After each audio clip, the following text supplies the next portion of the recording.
This film is incredible. It's big and imaginative, but it's this really grounded story about family and second chances, which I absolutely love. Now, Thanks. Jennifer gives up so much of herself to keep her family stable.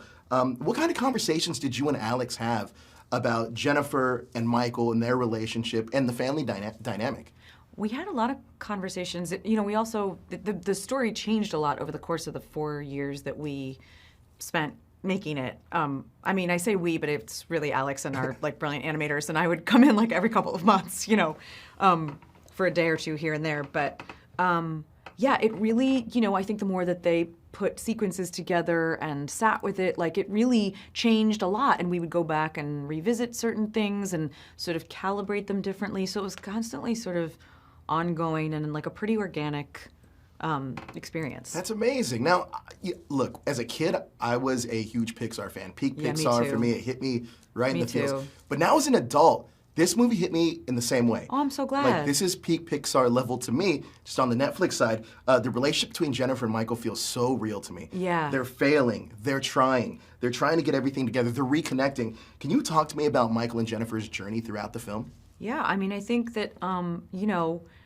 they reflect sort of how challenging it is to, you know, support a family, be there for each other, be there for themselves, and, you know, the ways in which, like, relationships evolve and that families have difficult moments sometimes. Sure. Yeah. Now, something that I love about this film is that it really celebrates imperfection. Yeah. I love that it does. You don't have to be perfect to have a beautiful life. The idea, did that idea kind of hit you while you were making this film over that 4-year period? Oh I my guess. God. I'd say that idea hits me like over and over, not necessarily even just in these 4 years, but it's definitely something that I really think is special about this, you know, because I think the more we hear that, the better. You know, it's interesting. I saw this movie last night with Saturday night with my family. Yeah. And we were having dinner, and a small little argument kind of broke out with me and my partner. Yeah. And after watching this movie, we have a 10-year-old, and she came up to us and started really opening up about how we were acting with each other. Whoa. And I think this is something that the movie does so well, is that kids are always listening. Yeah. And they're always observing everything. How does this film kind of show that tension, that love, and that unspoken stuff that kids see? And what do you want parents to take away from that?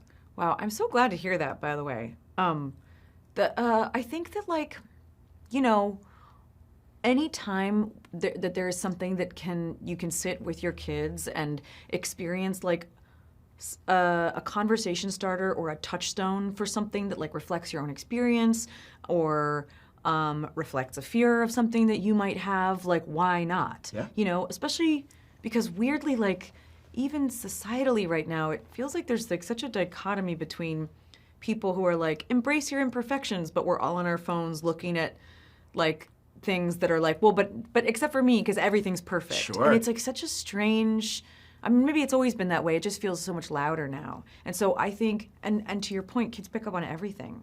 They notice everything. Everything. Whether or not they can verbalize it, like they feel it. And so, yeah, I think if this opens a conversational door, how wonderful. Exactly, Yeah. exactly. Now, look, the song that you and Simu have is incredible. I love Thanks. the music in this. Was that a big part of you wanting to take on this role? And what did that song mean to you in this project? Yeah, it was a big part of it. The song wasn't written yet when I signed on. Oh, wow. But, you know, when I first talked with Alex about this project, I really liked the sort of blend of what you're talking about, that it's like that it sort of does show this difficult moment in this family's life, but while also then going to these sort of like fantastical, just like straight up beautifully animated and rendered spaces. But I always knew there was going to be a song element, and I was very drawn to that because I that was like a part of all the animated films. Yes. You have Randy Newman's like You've Got a Friend in Me, the We Hold On Together from Land Before Time. Like, you know, I really loved that era of like, and there's a song Yes. at one point in it.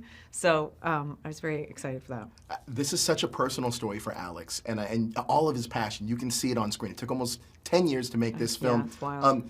Talk to me about the collaboration process working with him, because this is such a deep story for him. Yeah.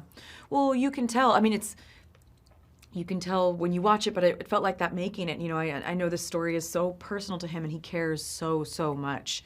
And, you know, that's what I felt when I first, like, sat and talked with him, too. I was like, wow, this is so much passion and so much love of this craft and this medium. And, like, you know, again, I'm a big animation person, probably because these are the types of films that had such an impact on me as a kid, and like you don't forget them. You don't forget the feeling of it. Yes. And it can actually go such a long way. Yes. And he, you know, lives and breathes that, and so I was definitely very drawn to that. Incredible. Sure. Incredible job on this film. Thanks. I love it. Thank you so much for your time. I really appreciate it. Yeah, lovely to meet you. You too. Have a great day.